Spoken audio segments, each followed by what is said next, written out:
지난 12월 3일이죠. 밤 10시 정도에 그 느닷없는 뉴스 속보를 접하게 되었습니다. 다 아시는 것처럼 대통령이 비상계엄을 선포한 것입니다. 2024년 대한민국에서 비상계엄이란 말은 어떤 국민도 받아들일 수 없는 현실이었습니다. 물론 3시간 안에 국회 결의에 따라서 계엄이 해제되었지만은 조금이라도 늦었으면은 나라가 큰 혼란 속에 빠질 수가 있었습니다. 그런데 더 실망스러운 것은 계엄을 선포했던 대통령이 국민들에게 하는 말 중에 이건 단순히 야당에게 겁을 주려고 했다, 이렇게 말한 거예요. 이게 과연 대통령의 입에서 나오는 말인가 의아할 정도가 되었어요. 대통령은 임기 5년 동안 나라와 국민을 대리해서 통치해달라고 뽑은 국민의 대리자입니다. 대통령은 왕이 아니라 국민의 신분권입니다. 국민을 위한, 국민에 의한 국민의 정치를 해야 하는 그런 자리죠. 그런데 20%의 지지도 얻지 못하는 대통령이 누구를 위해서, 무엇을 위해서 계엄을 선포했는지 아직까지 분명하지 않아요. 저는 그것을 묻고 싶습니다. 이 부분은 분명하게 법과 원칙에 따라서 처리해야 됩니다. 우리 역시요, 이번 일을 겪으면서 정말로 우리 역시 자유로울 수가 없는 것은 그런 사람을 대통령으로 뽑은 게 우리 국민들이다 하는 사실이에요. 나는 안 뽑았다고 할지 몰라도 대한민국 공동체가 뽑은 것은 사실입니다. 대의와 공의를 위하고 나라의 미래를 위하여 투표하지 않고 학연과 혈연과 지연 그리고 눈앞에 보이는 개인의 이익을 위해서 투표한 결과가 무엇인지 똑똑하게 우리는 인식해야 됩니다. 다시는 이런 무지하고 무도하고 무능한 정권이 들어서지 못하도록 국민들이 깨어 있어야 합니다. 민주주의 국가에서는 주권을 가진 국민들이 자발적이고 능동적으로 투표에 참여하고 정치에 관심을 가져야 정치인들이 딴 마음을 가지지 못하고 정치를 할 수 있습니다. 그래서 끊임없이 깨어서 감시하고 또 우리가 주시해야 합니다. 제 개인적인 생각으로는요, 어제 국힘당 때문에 대통령 탄핵이 통과되지 못하였는데 이로 인해서 오히려 국민들의 분노와 촛불은 더욱더 거세질 것이고 전국은 더욱더 혼란에 빠질 것입니다. 결코 국민을 이기는 권력이 없음을 빨리 깨달아야 합니다.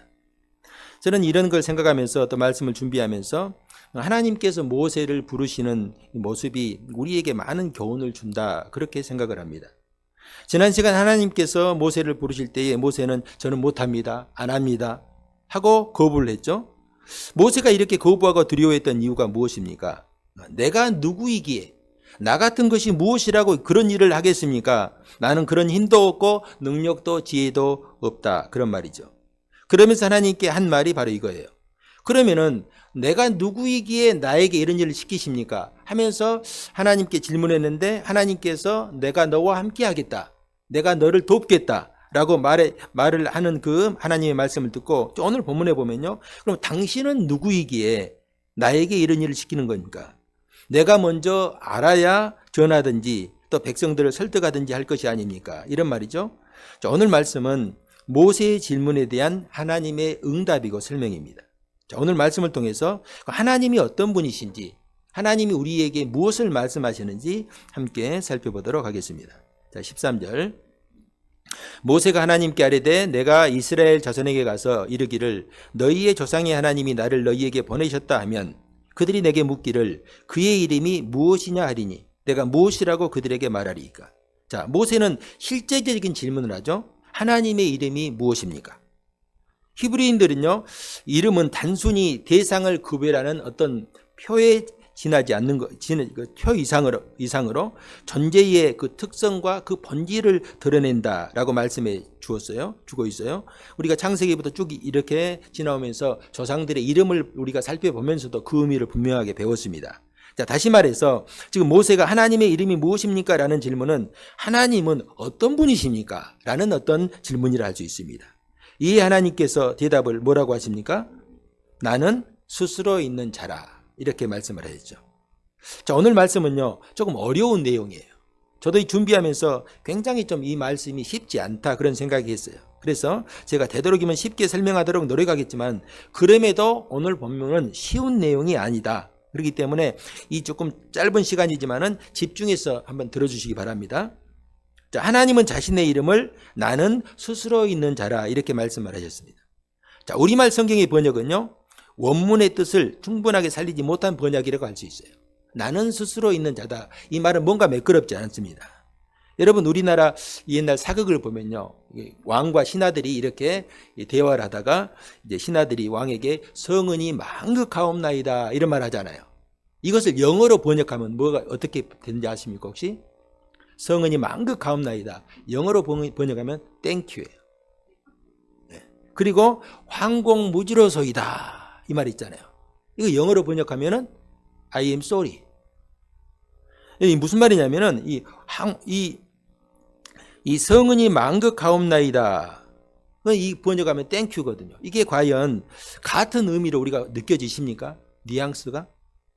또 황공무지로소이다와 I am sorry. 여러분, 만약에 그 신하가 왕에게 I am sorry 이렇게 했다고 한다면 여러분, 이게 분위기가 지금 어떻게 되는 거예요? 우리 생각에는 도무지 뜻이 같지 않은 것 같은데 이것밖에는 다른 적절한 표현이 없다 하는 거예요. 이것이 번역의 한계라는 것입니다. 자, 히브리어 성경, 그러니까 구약은 히브리어로 기록되었고 신약은 헬라어로 기록되었잖아요. 훗날에, 그러니까 헬라 시대에는 헬라로 기록되었어요. 헬라어로. 그런데 이 히브리어를 훗날 이제 헬라가 지배하는 그 시대의 헬라어로 번역을 하는 것이 이제 70인역 성경. 그러니까 구약 성경, 히브리어 성경을 이제 신약 성경, 이제 우리가 헬라어로 번역한 것이 이제 70인역 성경인데, 70인역 성경이라는 말 그대로 70명의 학자가 번역했다. 70인역 성경이. 원래는 72명이 번역했는데 70인역 성경이라고 이제 명명을 합니다.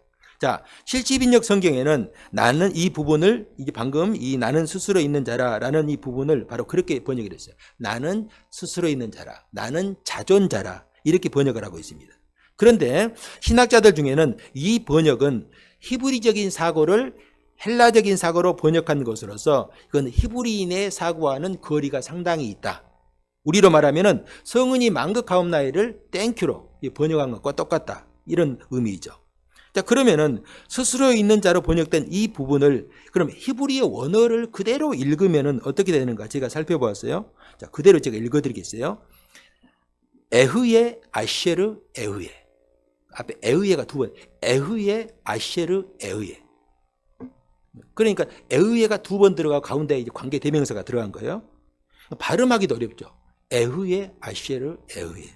이렇게 지금 말하니까 조금 뭔가 같이 느껴지죠. 번역하면요, 나는 곧 나다 이 말이에요. 이 단어를 그대로 번역하면 나는 곧 나다. 에흐예 아쉐르 에흐예. 자, 의미가 여러분 느껴집니까? 느껴지지 않습니까? 하나님이 모세가 하나님께 하나님 당신은 누굽니까? 이렇게 나는 곧 나다.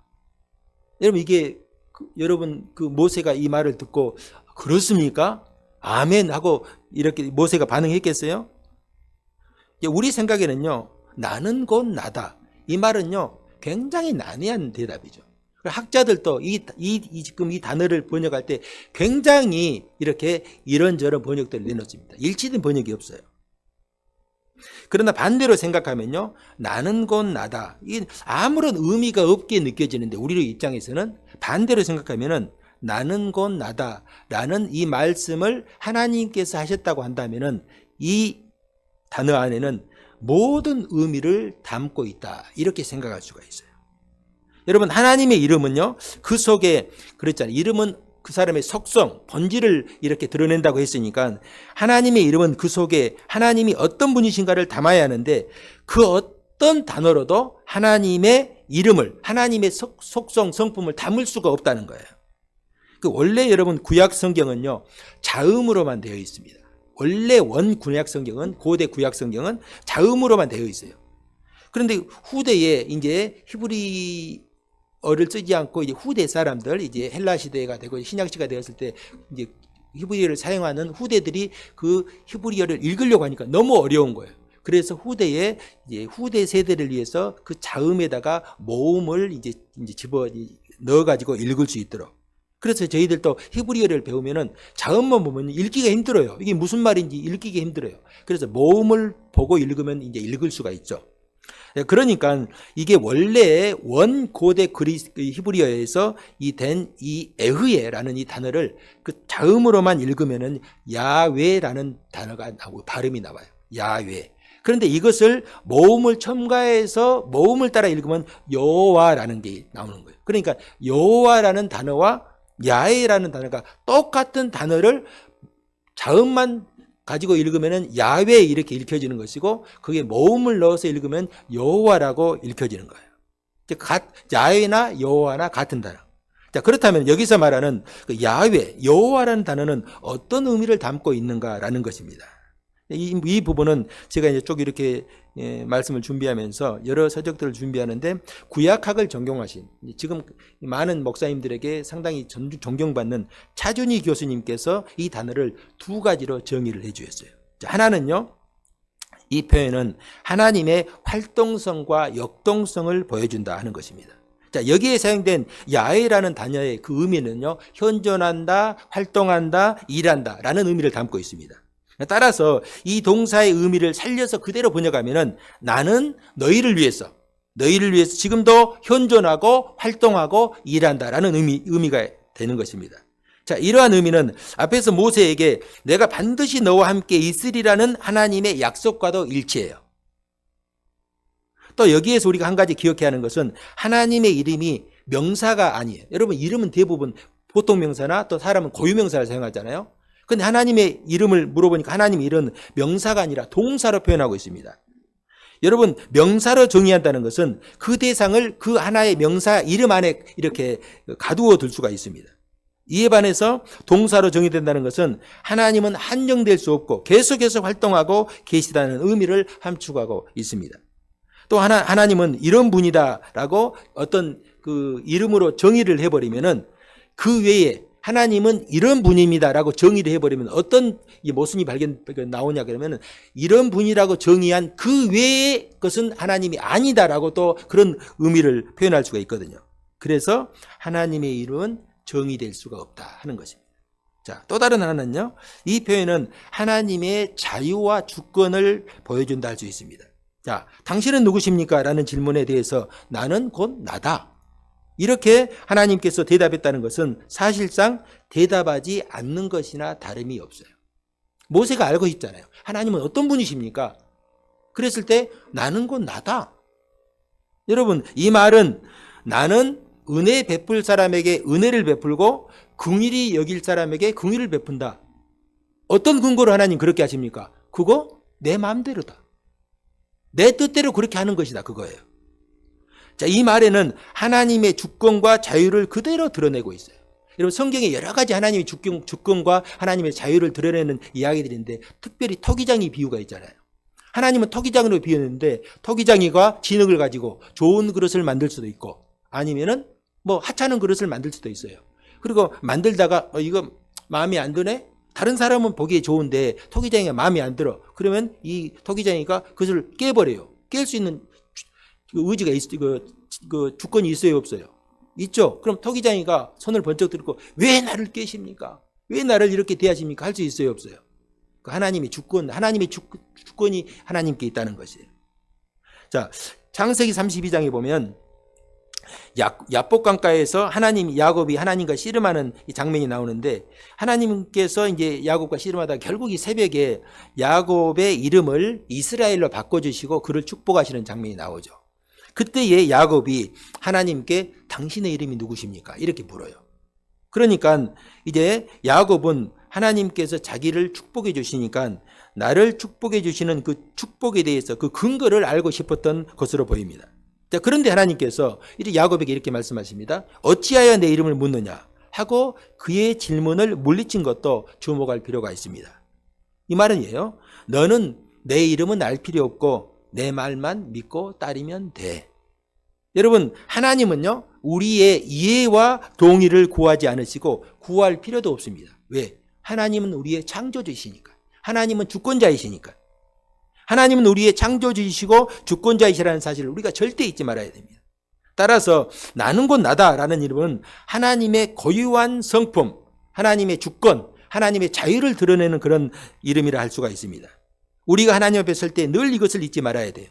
하나님은 그랬어요. 우리가 이해하고 믿는 대상이 아니라 하나님은 우리가 믿고 신뢰하는 대상이라 하는 것입니다. 이것을 깨닫지 못한 세상 사람들이 이런 말을 합니다. 하나님을 보여주면 내가 믿겠다. 하나님이 살아있는 증거를 보여주면 믿겠다라고 말을 하죠. 이 말은 유대인들이 예수님께 가장 많이 했던 말이에요. 당신이 하나님의 아들 그리스도인 표적을 보여달라. 그러면 믿겠다. 그런데 예수님은 그들에게 그렇게 많은 표적을 보여주었음에도 불구하고 그들은 예수님을 믿지 않았습니다. 믿기는커녕 예수님을 대적하고 심지어 죽이려고 했습니다. 그러나 하나님께서 불러주시고 택하신 사람은요, 표적을 보지 않더라도 하나님을 믿고 고백하는 것입니다. 예수님께서 도마에게 너는 나를 본 거로 믿느냐? 보지 않고 믿는 자가 복이 있다.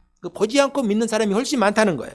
그래서 여러분, 믿음도 은혜요, 구원도 은혜일 수밖에 없는 것입니다.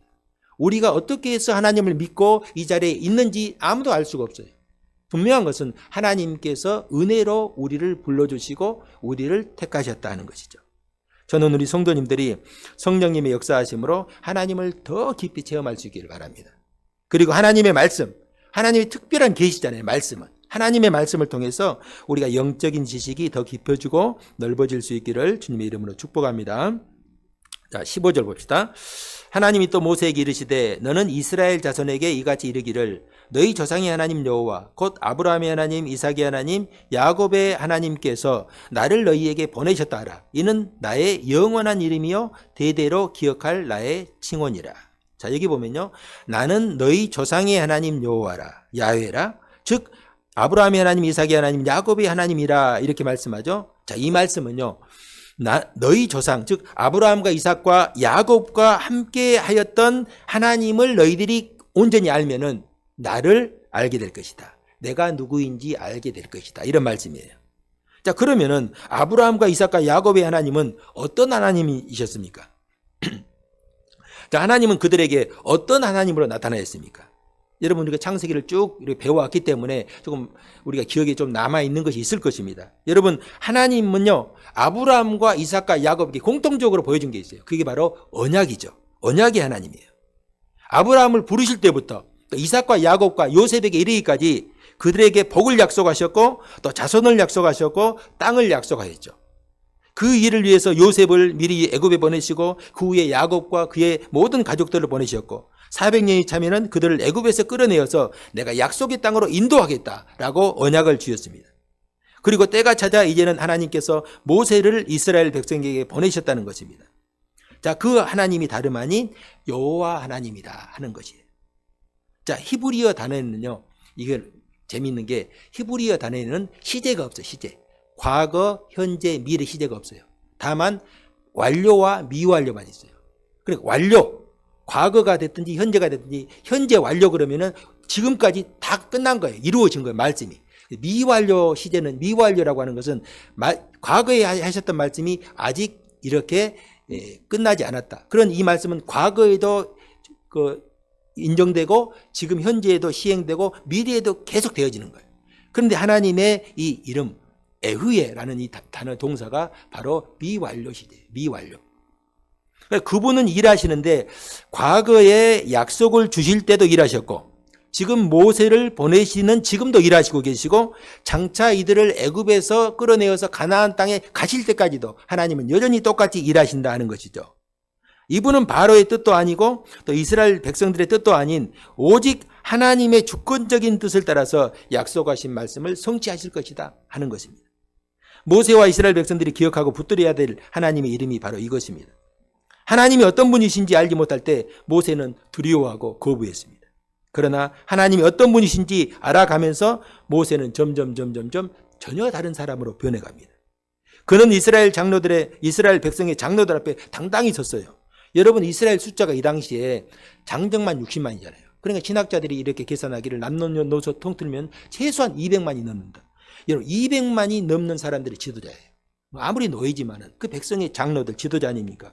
그런데 그들 앞에 당당히 섰습니다. 40년 전에는 동족 두 사람이 다투는데 그 사람이 당신 어제 애굽 사람을 죽이더니 나를 우리도 죽이려고 하느냐 하는 그 사람의 말이 두려워서 광야로, 또 바로가 두려워서 광야로 도망쳤던 모세입니다. 그런데 지금은 백성들의 지도자 앞에 당당하게 서서 말합니다. 그리고 또 바로에게 나갑니다. 이런 모습은요, 다니엘의 세 친구 사드락과 메삭과 아벳느고의 모습에서 나올 수가 있었어요. 그리고 사도행전에 서게 되는 모든 제자들에게 공통적으로 나타나는 모습이기도 합니다. 이들의 공통점은 하나님이 어떤 분이신지 알고 있다 하는 것입니다.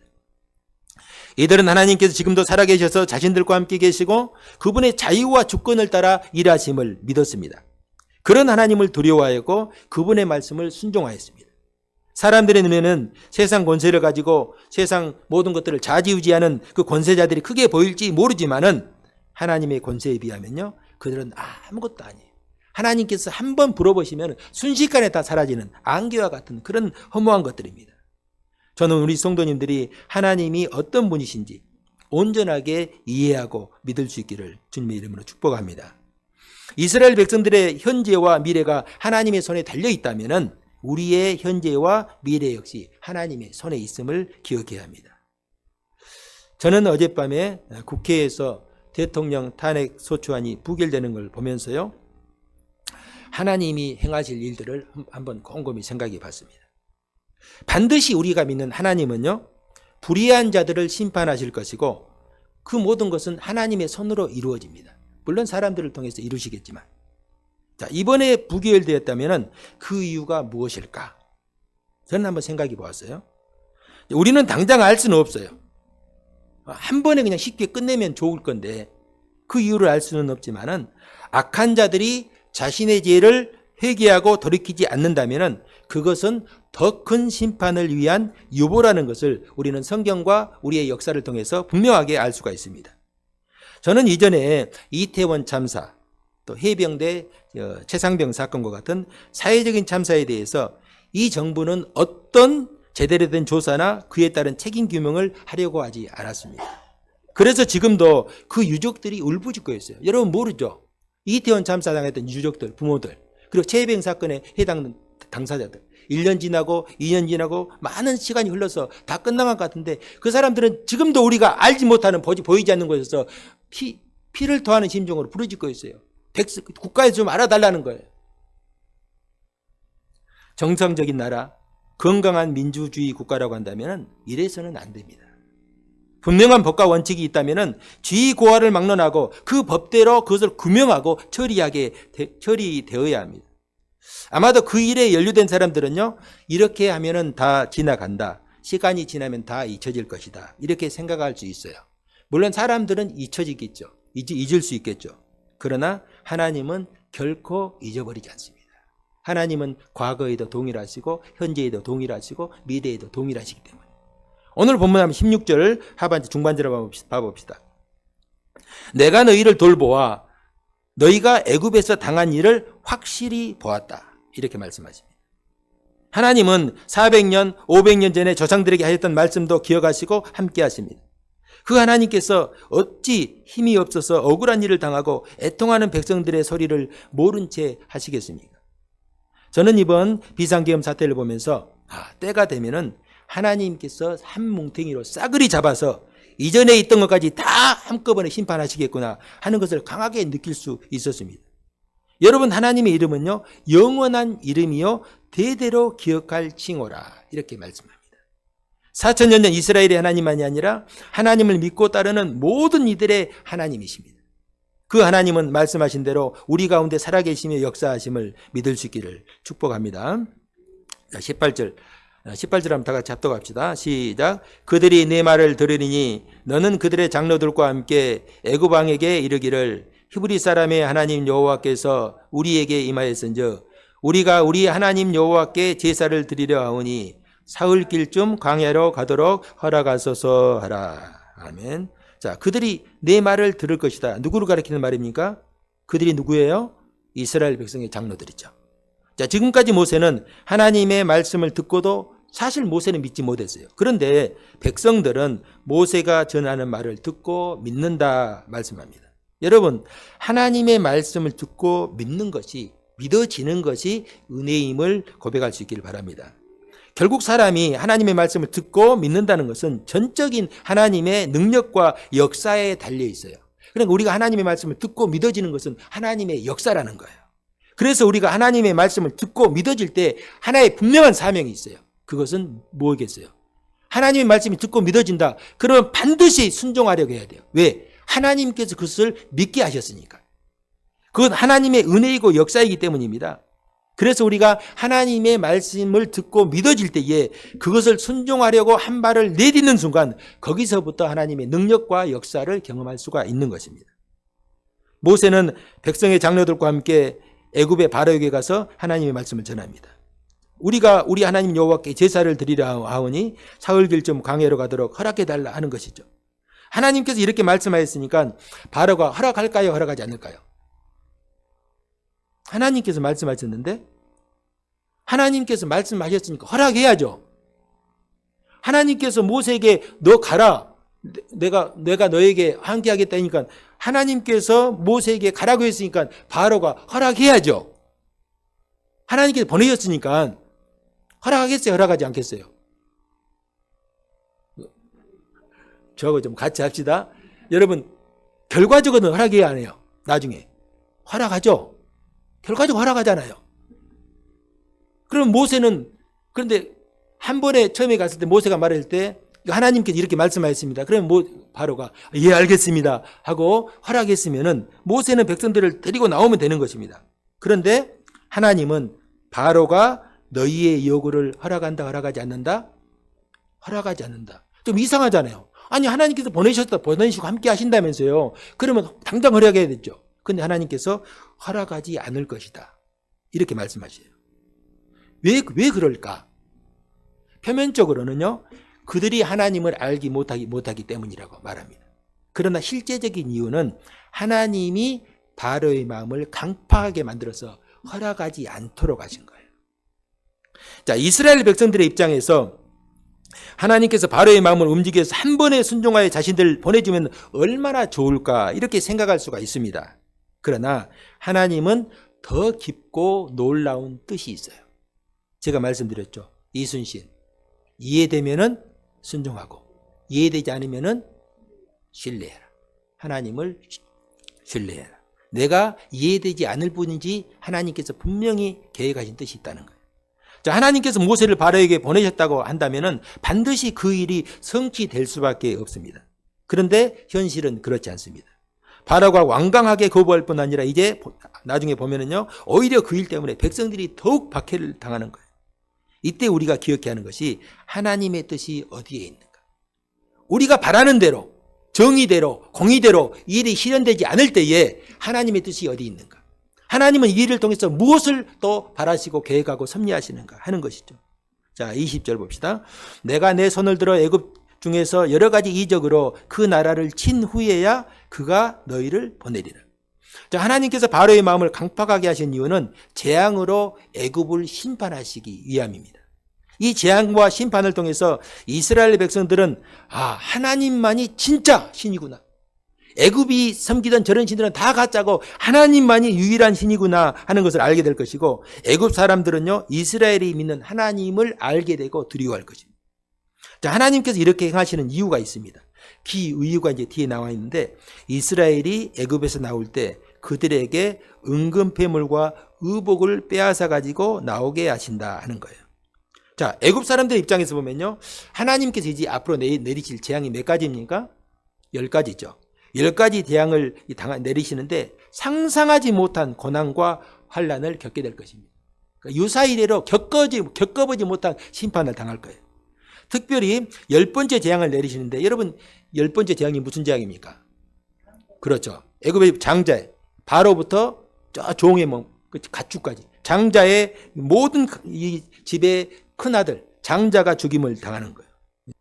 자, 여러분 장자가 죽임을 당하는데요. 하룻밤 사이에 애굽의 모든 집에 장례가 나고 통곡의 바다가 되는 거예요. 우리 집만 우리 아들이 죽은 줄 알았는지 옆 집도 죽고 그 집도 죽고 모든 동네 알고 보니까 모든 나라의 이 큰아들이 다 죽은 거예요. 그때 여러분 애굽 사람들이 어떤 생각이 들었을까요? 이 사람들 보내지 않으면 하나님 말씀대로 이 사람들 보내지 않으면은 우리 아들들은 물론이고 우리 모두가 다 죽고 애굽이 다 망하겠다 이런 두려움이 들었을 것입니다. 우리가 살 수 있는 길은 오직 하나 속히 이 이스라엘 백성들을 내보내는 것이라. 이들의 구원은 오직 하나 이스라엘을 보내라. 빨리 보내라. 이들을 내보낼 수만 있다면 어떤 것도 우리는 희생할 수 있다. 이들을 보낼 수만 있다면 그런 마음이에요. 자, 21절 상반절에 애굽 사람으로 이 백성에게 은혜를 입히게 할지라 말씀이 그런 의미예요.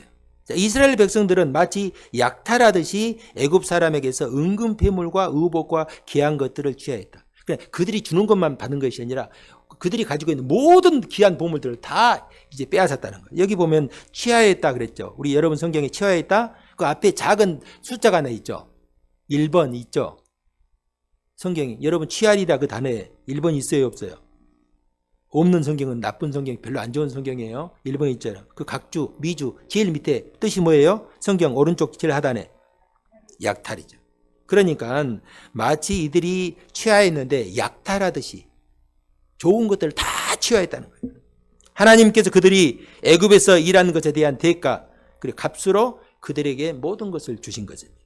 자, 이것은요 500년 전에 아브라함에게 이미 약속하셨던 말씀이에요. 얼마나 놀라운 말씀이에요. 자, 우리가 이 부분 한번 성경 찾아보고 마치겠습니다. 창세기 15장 13절에서 14절.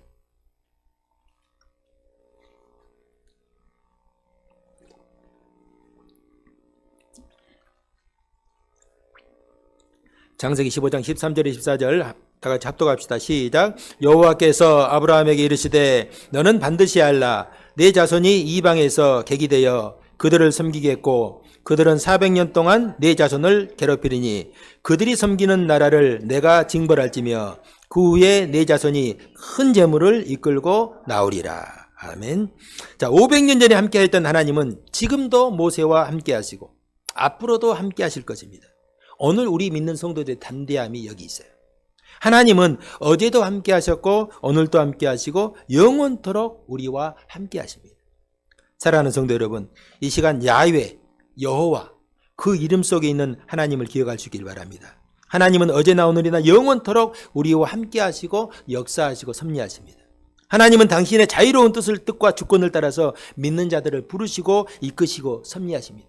그 하나님의 뜻을 따라서 우리를 불러주셨다는 사실이 얼마나 놀랍겠어요. 여러분, 우리가 하나님의 부름을 받기 전에 죄악된 존재로 있을 때에도 하나님께서 우리를 사랑하셨다면 이제 예수 그리스도의 피로 말미암아 하나님의 자녀된 우리들은 얼마나 더 사랑하겠냐 그 말이에요.